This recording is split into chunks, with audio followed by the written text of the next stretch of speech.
creation of the universe.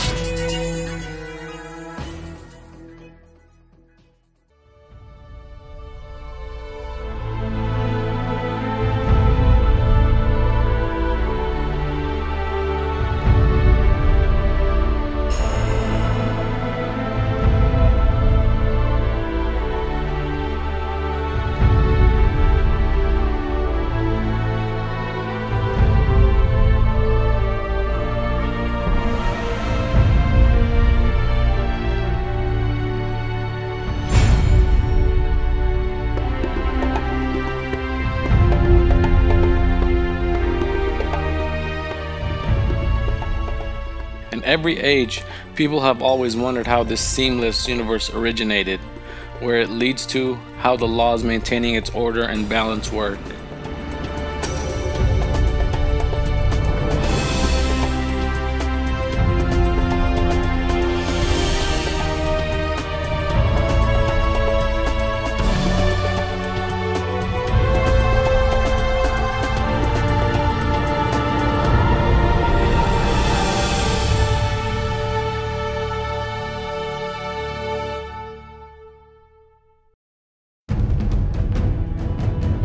The Big Bang. For centuries, scientists and thinkers have made numerous researches on this issue and produced quite a few theories.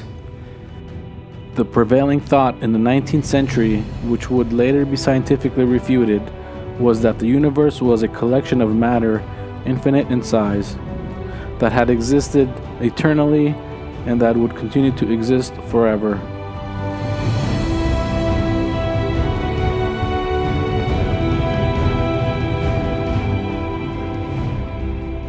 Laying the groundwork for the materialist philosophy, this unscientific view ignorantly denied the existence of a creator, while it maintained that the universe had neither a beginning nor an end.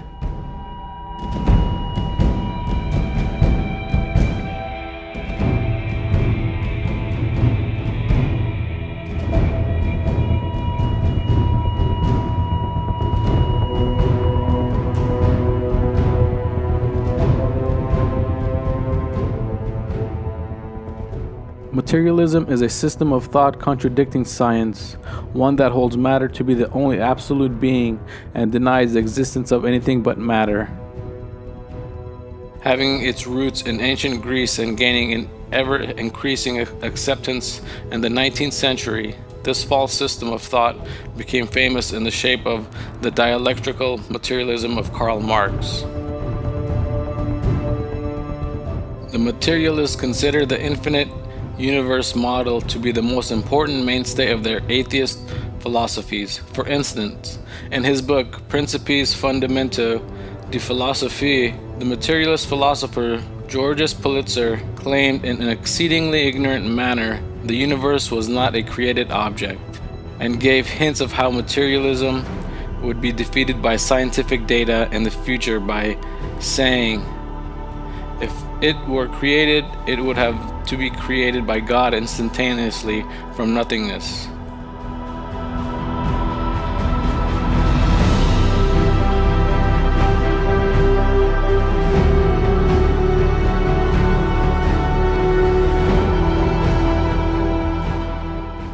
When Pulitzer alleged that the universe was not created out of nothingness, he was relying on the static universe model of the 19th century and thinking that he was posing a scientific claim.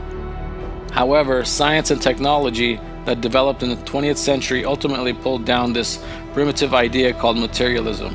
It was found that the universe is not constant as the materialists supposed, and just to the contrary, it keeps expanding. Besides, it was proven with many observations and calculations that the universe had a beginning and that it was created out of nothing with a big explosion. Despite all the scientific data, however, materialist circles refused to accept the fact that the universe was created out of nothing. A statement by famous materialist physicist Arthur Eddington makes clear the psychological state of materialists. Philosophically, the notion of an abrupt beginning to the present order of nature is repugnant to me. Nonetheless, scientists' criteria while evaluating any data should be the accuracy of the data, not their own ideology. Even though Eddington had hard times acknowledging this fact, science has proven that the universe came into being suddenly, that it was created, in other words.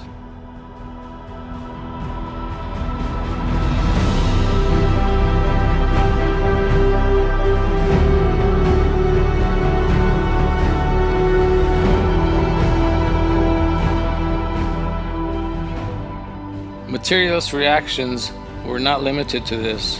When asked for his view of the Big Bang Theory, German physicist Walther Nernst gave illogical answers to the effect that to accept these findings would be to betray the very foundations of science. MIT professor of physics Philip Morrison said in a British documentary, "I find it hard to accept the Big Bang Theory. I would like to reject it." Many scientists with the morals and ethics of science, however, stated that the Big Bang Theory was so right that it could not be denied for ideological reasons.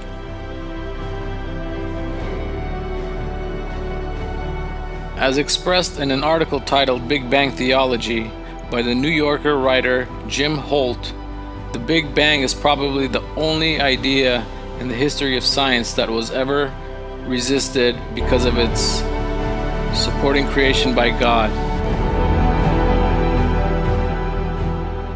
In his book, God and the Astronomers, the eminent astrophysicist Robert Jastrow criticizes materialist scientists for being reluctant to accept the Big Bang Theory because of ideological obsessions.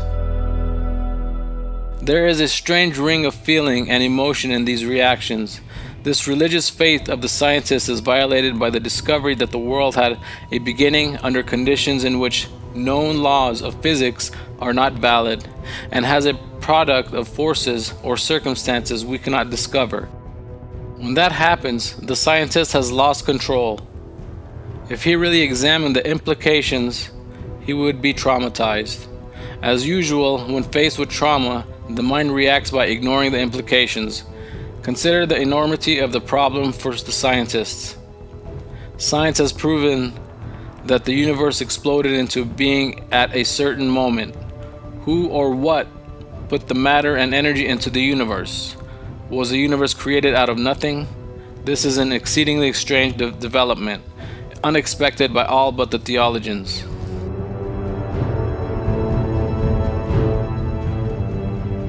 So how did that process the materialists regard as strange and unexpected develop?